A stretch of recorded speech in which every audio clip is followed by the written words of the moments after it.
We can hear blood-curdling screams coming from a female voice coming from the distance. And we pull out our guns immediately and we just start running towards the sound of the screams. Eventually, we have to crawl underneath this outside stairwell and we get into this open courtyard, just two-story attached condominiums all around us. We get to right in front of the condominium where the screaming's coming from and it goes dead silent. Literally from blood-curdling screams to just eerie silence. I know I've got more officers coming on the way, but we've got to get inside.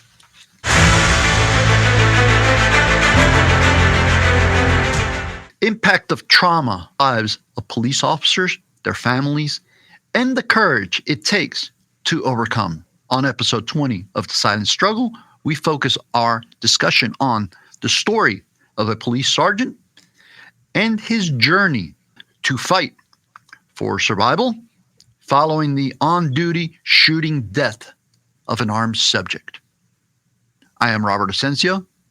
I am joined with my partner, co-host, David Magnuson, retired police chief, and we are joined by internationally best-selling author, retired police sergeant, Air Force captain, veteran, Micheal Sugrue.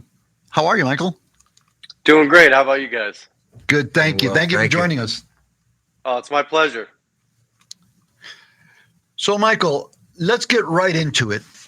Let's take you back to December 27th, 2012. You're working for the Walnut Creek Police Department. You're on patrol. You get dispatched to a burglary in progress of an armed subject. Can you take it from there? Absolutely. So, brand new patrol sergeant, graveyard shift. Shift started right after Christmas and literally just a few hours from going off duty. And this call comes out of a woman barricaded inside a condominium and a man armed with a knife. Immediately, I throw my car and drive. I'm driving as fast as I can to get there. Other units are responding.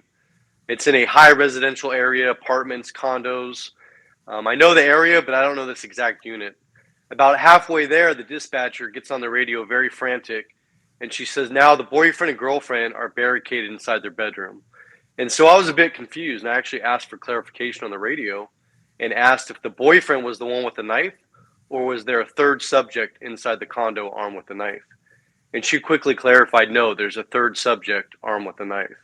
And so now just all these thoughts are racing through my head, trying to get there as fast as I can. Literally, I pull up on scene in front of this large complex. It's very dark. As I start to get out of my patrol car, the dispatcher starts screaming on the radio saying, units, there's a struggle.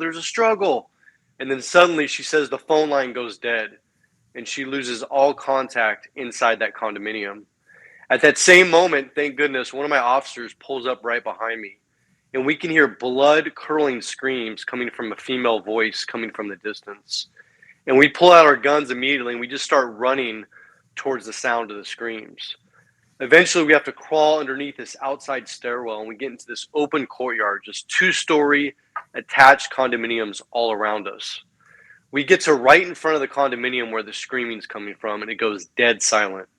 Literally from blood-curdling screams to just eerie silence. I know I've got more officers coming on the way, but we've got to get inside that condo. We don't know if that couple is being killed, if they've already been killed, they're bleeding out. But we've got to get in there. So we announce ourselves several times. Nothing. No movement, no sound. Eventually, my partner notices a huge window the size of a door, a louvered window that's completely shattered into the condominium. And so again, we announce ourselves at this broken window. Nothing. My partner goes in first. I'm right behind her. Immediately, we're in this kitchen area, just glass everywhere. We exit the kitchen. She goes right. I go left. I clear the family room, dining room area. I don't see anybody, no signs of a disturbance. Immediately, I join her back at the bottom of the stairwell. So literally, there's the locked front door right behind us. We're shoulder to shoulder. She is to my right, and there's a solid wall to her right. And we're looking up this dark stairwell. Our guns are out, lights are illuminated, and we're yelling, police, police, come out, show us your hands, show us your hands. Nothing. And this seems like eternity when it's happening, but literally this all happens very quickly. Suddenly, a male subject comes out at the top of the staircase, and we can't see the entire right side of his body, just sweating profusely, eyes wide open, literally staring straight through us like a zombie. And again, we're yelling at him, show us your hands, show us your hands. Nothing. I don't remember any body movement, no facial expressions, no words were exchanged. I don't even remember the subject's eyes blinking. At some point, 2 more officers arrive on scene and they come inside the condominium. I yell for one of them to get the taser, less than lethal force, and the male officer says, I've got the taser. He positions right behind myself and that other first officer on scene. So 3 of us are at the bottom of the staircase. The 4th officer goes perpendicular to the staircase. Moments later, the male subject fully comes out. My partner yells, he's got a knife, he's got a knife. And in his right hand, he was clenching a full-size kitchen knife, huge knife. And so now, again, guns out, pointed at him, we're yelling, drop the knife, drop the knife. No reaction. Again, no movement, no nothing. Suddenly, he takes the knife up over his head in a stabbing position, starts coming towards us. I shoot. Other officers shoot. I don't know if I've hit him. He's now at the bottom of the staircase. 2 of the officers retreated to the family room, living room area. The male officer that had tried to tase, he dropped his taser, now has his firearm out. And literally, myself and this one officer are just a few feet from the subject at the bottom of the staircase. I don't see any blood. I don't see any wounds. But he's still clenching this huge kitchen knife. And all we know is he's between us and the couple upstairs. And we've got to get to them. We've got to save their lives. And so again, literally, we're yelling at him, drop the knife, drop the knife. He starts coming back up with the knife. There's no nice way to say it, but, we shot instantly he was killed. I mean, his wounds were absolutely devastating. His eye was gone. I mean, just blood everywhere. We already had medical staging, and I had dispatch send in medical. We checked for vitals. There were none. I had officers go up and check on that couple, and thank God we got there and we did, because this subject had been stabbing through their bedroom door with this huge knife, and literally the door was coming off the hinges, and this poor couple was physically barricading their body against that door, trying to prevent him from coming in. Harrowing. What do you think, Chief? Riveting. I mean, plays out step by step. You can feel it as he's saying it. What's going to happen? And what takes place next. I mean, this is just the beginning. Yeah. This is just the beginning. I mean, as odd as that may seem, for people that haven't been in law enforcement or haven't had a discharge of firearm, now the drama is going to begin.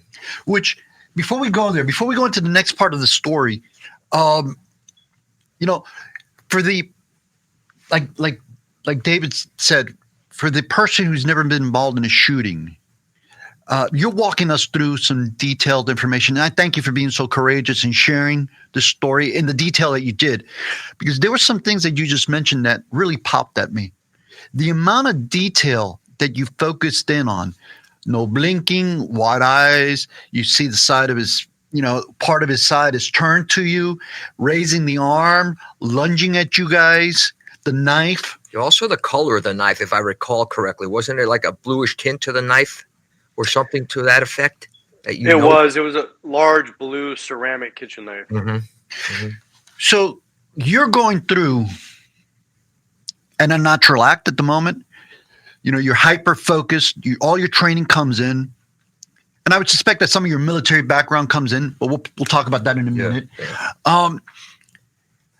Let's talk about if you remember the split decision of shoot, don't shoot. Like when you realize this is a threat, an imminent threat to me, the officers, to life. Can you talk about that? What was going through your head and the decision to take that shot? Absolutely. I just remember the entire time when I was yelling at him to drop that knife, I was in my heart just hoping, praying he was going to listen to me, that he was going to drop this knife. And, oddly enough, and at this point, I'd been a civilian police officer for 8 years, prior military 6.5 years, and 99.9% of the time, in these kind of deadly threat situations was somebody holding a knife, holding a gun. And I had been involved in these in the past. They comply. Eventually, they drop the knife or they run away. But at this point, I just remember as soon as that knife started coming up, and it's kind of like super focused vision. All I saw was the tip of that knife coming directly at me. And literally, in a blink of a second, I saw my life literally flashing before my eyes. And I thought I was going to be killed. In that moment, that literally was the closest I'd ever come to being killed. And in fact, that moment forever changed that feeling of invincibility that I had. I mean, up to this point, I was undercover for 2 years on a state drug task force. Let's talk about that, Micheal. Let's talk about your background in narcotics and your undercover work, the great good that you did, and then we'll ask some questions and maybe go into your little bit of your military background to give the audience a better sense of who you are. Absolutely. So, in the Air Force, I was security forces, and that's basically anti-terrorism, force protection, air-based ground defense, nuclear security, foreign airfield assessments. I was also a Phoenix Raven, which is a specialized subset of security forces members that deploy with air crew, aircraft to high threat, high danger areas, and they're directly responsible for the safety of that air crew and that aircraft. And so I did that for 6.5 years, literally all over the world. I was in the Middle East, South America, Europe, all over the United States.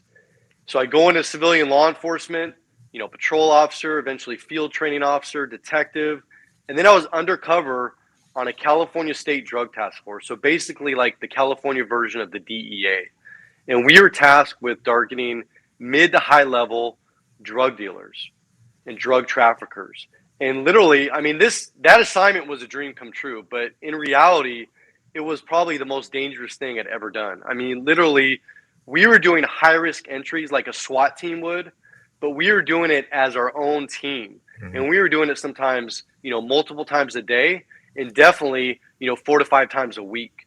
And we're going into the most dangerous homes with known armed drug dealers, literally guns out. These people are literally sometimes in their bed still, and we're going into their sanctuary, their kingdom, and we're ordering them on the ground. We're cuffing them up, and in all those instances, people complied. Sure, people fought, people ran, but, fast forward, I eventually leave that assignment. Now I'm just back on patrol in the city of Walnut Creek, which is a nice city.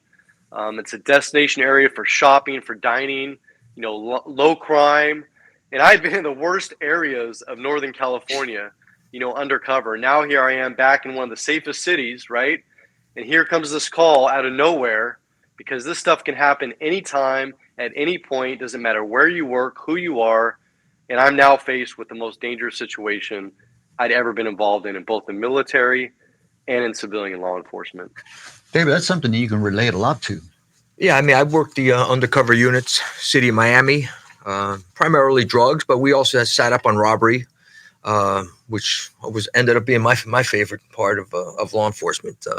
Stakeouts, you're going to run across bad people, and you're right about this. The compliance level was pretty good. You had enough people with you. You usually had to drop on them, like offense in football, where you're going to cut. Makes it a little bit more difficult for the defender. But yeah, they usually did comply. If not, they took off running and they got caught.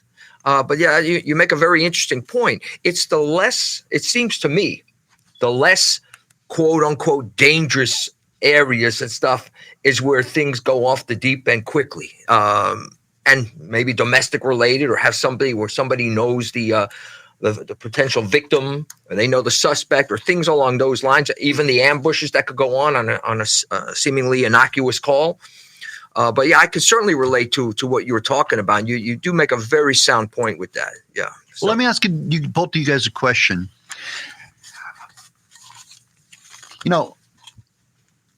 High liability incidents take a toll on you, right? You generally hypervigilance for sure. Exactly. Yeah. You're in a mode, in the yellow to red mode, right? Always where you're on guard, head on a swivel for what's going to come next. But year after year after year, all these things take a little like they're chipping away at the officers, the military, at the person that's out there, the frontline worker, right? Now you have an incident where you have to take action. In your case, Micheal, you had to confront an armed subject that was an imminent threat, not just to you, your partner, but the people that he was accosting, and you take the shot. What impact did that have on your life? I know it's had some impact on you. I know it's had some impact on me, but let's talk about you, Micheal. What impact did that have on your life? It was huge, but to take a step back to explain it a little bit further, up to this point, 6.5 years in the military, 8 years civilian law enforcement at the time of my shooting, I had been exposed and involved in hundreds and hundreds of traumatic incidents from, child deaths, child abuse, suicides, homicides, domestic violence, horrible car accidents, fatal car accidents. And the issue was that I never dealt with those things. I just pushed them away, bottled them up, and eventually they kept piling up and piling up and piling up. And the best way to look at this is that this shooting was my tipping point.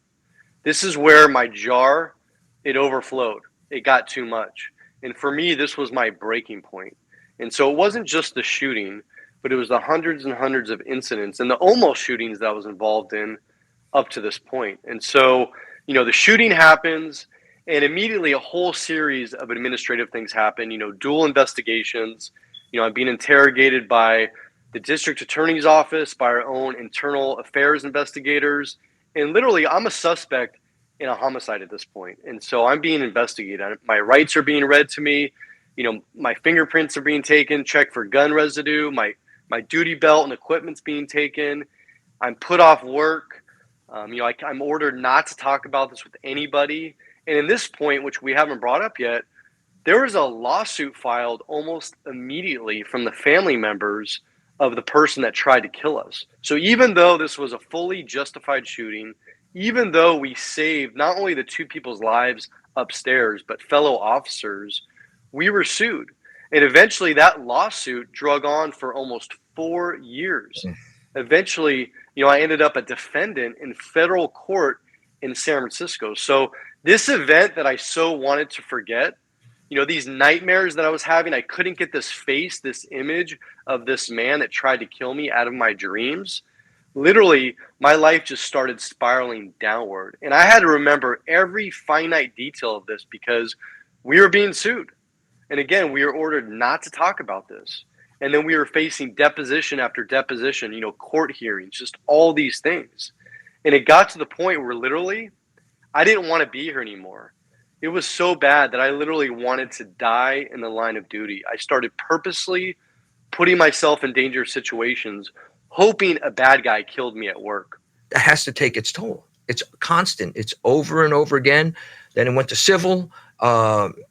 And you can't get it out of your mind because you have to remember the facts. You certainly don't want to stray from what you said. The facts are the facts, but you have to keep going over and over. You can't even heal. And Micheal, that's why I asked about with the impact, right? Because for the benefit of the audience, for anybody that will see this video, right? This interview, this conversation, which is very honest. Very few people that go through these incidents will have the courage to discuss it in the detail that you do. But how many times is this repeated in law enforcement? And I bring that up for the benefit of the people who are the audience.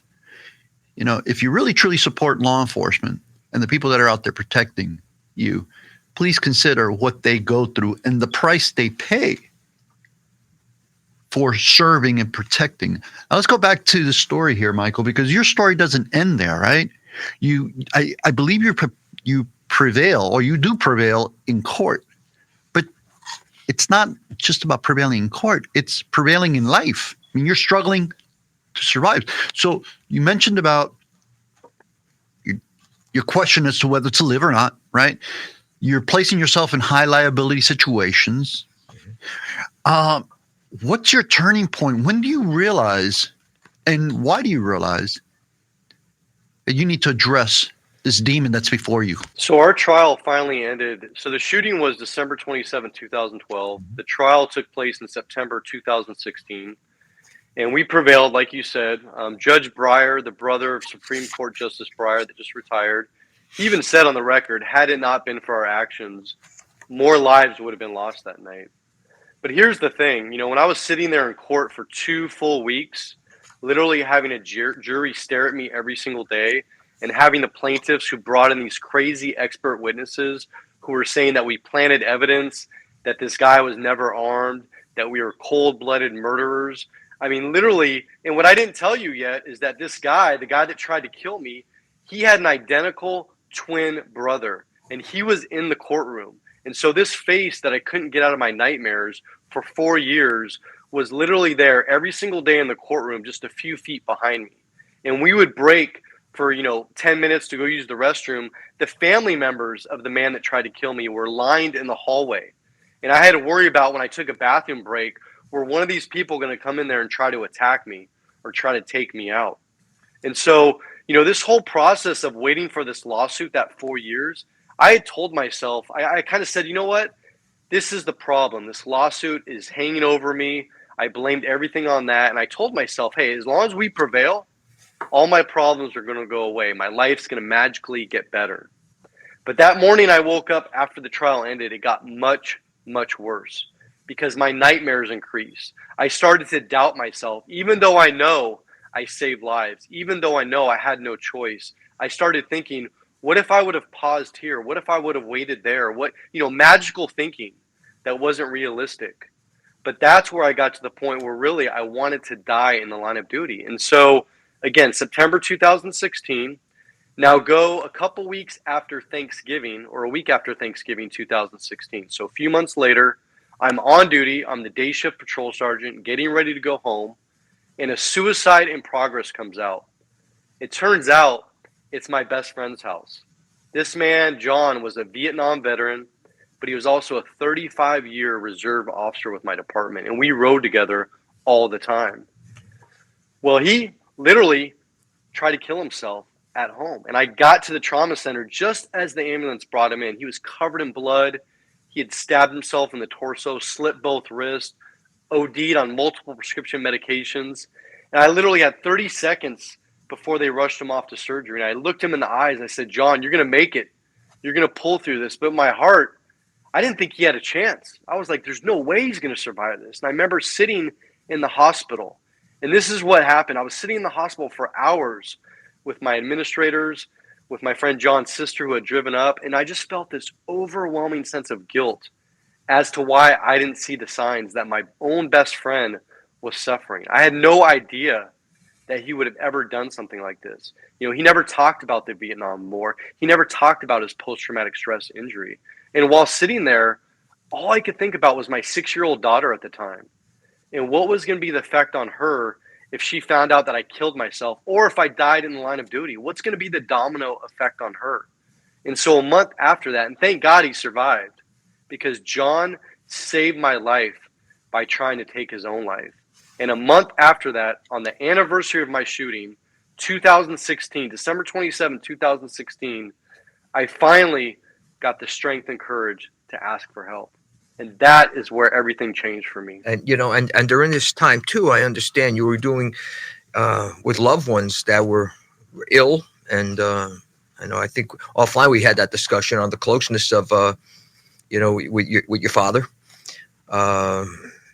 That's all these things come into play, and I think oftentimes what gets lost in the mix for civilian population, and it's not an us versus them, that's not it at all, but while you're having to deal with these issues that came your way because of this person's actions, you still have the other issues that go on in everybody's lives, whether it's family related, whether it's personal, marriage related, everything compounds. But going back to your point here, I mean, what you just said, you saved your own life. John being able, by trying to take his, it saved yours. That's pretty deep. That's pretty deep. Does he know that? Have you spoken to him about that? He still has guilt and shame over that, and we talk almost every week, and I remind him of that fact. And in fact, in our new book that came out, he has his own chapter, and he talks about his experience in Vietnam. He talks about his suicide attempt. And I've told him, I said, John, by sharing your story, you're saving lives. I mean, yeah, you saved my life, but now you're saving countless lives. And he's been in a documentary, he's in the book, and I'll tell you what, I mean, he is the most courageous, bravest person that I know. And thank God he pulled through that, because like I said, he absolutely saved my life. So let's talk about your book real quick. So Relentless Courage, Winning the Battle Against Frontline Trauma. Co-authored with Dr. Shauna Springer, a PhD. She's a clinical psychologist, a Harvard graduate. She's already written 3 other books. Phenomenal person. She's a culturally competent clinician. But yeah, this book is very unique, and I'm going to tell you why. As far as I know, there is not a single book like this in the world. And the reason why is every chapter is split into 2 parts. The first part of every chapter is my story told in my voice, going all the way back to childhood. But the second half of every chapter, Doc Springer comes in, she breaks everything down, she explains it. She explains why I'm having the feelings or thoughts that I'm having. She's explaining the physical and mental impacts of the things that we have to endure, both in our personal lives, in our work lives. And she does it in a way that is very easy to understand, that anybody can pick up this book. In fact, I had my daughter read it when she was 11 years old, and she was so engrossed in it, but she understood everything. And Doc Springer basically is able to show the human side behind the badge and behind the uniform. And so this book is not just for military members. It's not for first responders. It's not just for their loved ones, spouses, children. This book is for everybody out there. And it literally will rock your world. Once you start it, you will not be able to stop. David, you have it right here. Here it is. I got it the other day. I went through it, and it just true to your words. I mean, your points were riveting. And then you go over to Doc Springer and what she has to say. And it ties up the loose ends. It gives you a perspective there from somebody that can speak from experience. So it makes a great deal of sense. I enjoyed it. I would certainly recommend it. But there's, we got relentless courage. I think the word that jumps out at me more than it is relentless. It's relentless. You just got to go after it. You got that courage, like most of law enforcement does. That courage to do what most people don't, and the military as well. Relentless. Keep driving forward. Keep driving forward, even when it's darkest. It's always darkest before the dawn, so they say. But it's inspiring too, especially the part where you talk about John and how you were able to. What dawned on you, finally what you needed to do. So there is an inspiration behind that too. And I certainly recommend the book. For anybody suffering out there in silence, because normally we have our brothers and sisters out there, whether in law enforcement, military, first responders, or even the public suffering, what advice would you give them? Absolutely. So there's 2 things. One of the biggest mistakes I made in my career was at the very beginning. I told myself that I would never bring work home. I would never talk about the job with my family or loved ones. And by doing that, I created a barrier between my then spouse. I ended up getting a divorce through this nightmare process. I created a divide between us. But when I came home in a bad mood or pissed off, my family was walking on eggshells because they didn't realize it was a horrific car accident or child death that I had to deal with that day. They thought it was them.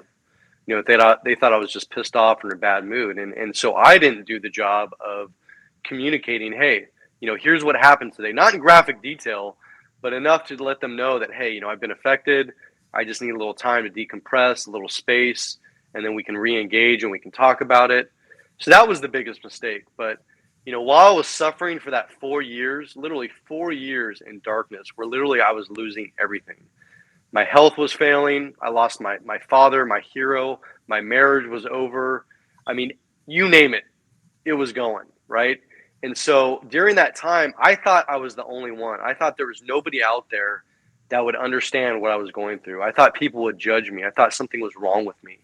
And I didn't realize until I started my recovery process that actually there's countless brothers and sisters out there who do get it, who do understand it. And I'm talking about not just law enforcement and military, but I'm talking about firefighters, paramedics, dispatchers. we all have to deal with these same horrific scenes and issues. And, one thing that we haven't brought up that is detailed in the book is when our own, red family, blue family, green family turn their back on us. And I call that institutional betrayal or administrative betrayal. And so all these things are affecting us, but we don't talk about it. But I want people to know there's endless resources out there. And we have many resources listed in the back of our book, from, confidential text lines, hotlines that you can call 24/7, to literally week-long retreats and projects that you can do that don't cost you any money, that literally will change your life, will let you see that you're not alone, that these feelings you're having are actually normal. It's a normal reaction to all the abnormal things that we have to see and deal with. But I want people to know I'm living proof. As dark as it got for me, I'm living a whole new life now, a phenomenal life, a better life than I ever have. And I want people to know that it wasn't easy. It took a lot of work. There was good days and bad days, but I promise you and I assure you, if you take that hardest step and you raise your hand and ask for help, there will be people there to help you. Michael touched upon it earlier. I think we've touched upon it in the past. We do see things that nobody should really see. And we probably see them at a far greater clip than most people know. Yes, you had your incident. We've had our incidents. But I've been on countless scenes where I've seen people just die with their eyes open, talking that they didn't want to die in the city, and they're robbery offenders, and they crashed. And you just see things like that. Or you see like a mother running out because her child was gunned down in the street. And you see that time after time after time. And the point we make too is like, you never want to get to a point where it doesn't bother you anymore, because it should bother you, but you need to be able to balance that. Because if you ever get that cold that, it's just one more person shot, who cares? This may not be the job for you anymore. Yeah, it's so true. Yeah. For me, reflecting on what you said, Michael, and what you said, David, it's really trying to convey to the public that our public servants are not machines. They're humans, that they experience the same as the next person. And just as you mentioned, I use your words, a higher clip, right? And to please understand that these are human beings that are asked to do extraordinary feats. It's an honorable job to publicly serve, honorably serve. But let's be honest, man, it is without doubt almost unnatural, right? It's unnatural to put the stress that we put on our military and first responders and anyone that's out there serving the public. So we just ask for you to better understand the people who are serving you. We have about a minute left. Michael, any closing thoughts? And two questions. Any closing thoughts? And the other question is for our audience, anyone that wants to get a hold of you, anyone that wants to buy the book, which we encourage everyone to read it, please let them know. Yeah, so the book is on Amazon. It's on Kindle, paperback, hardcover. The Audible was released a year after the book came out, and it's in our own voice, straight from the heart. Literally, it's like you're there in the experience, and so I highly, highly recommend the Audible version. But yeah, Doc Springer and I poured our heart and soul into this book with one mission, and that's to impact and save as many lives as we can. And I want people, if they do read this, if they do listen to it, I want to hear from you. I want you to reach out to me.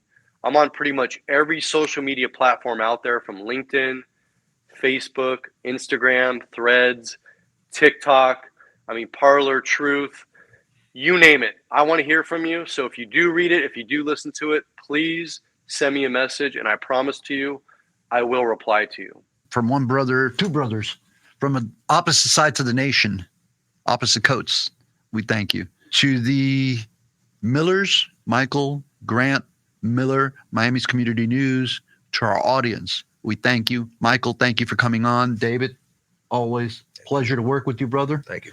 And you, the audience, we couldn't do this without you.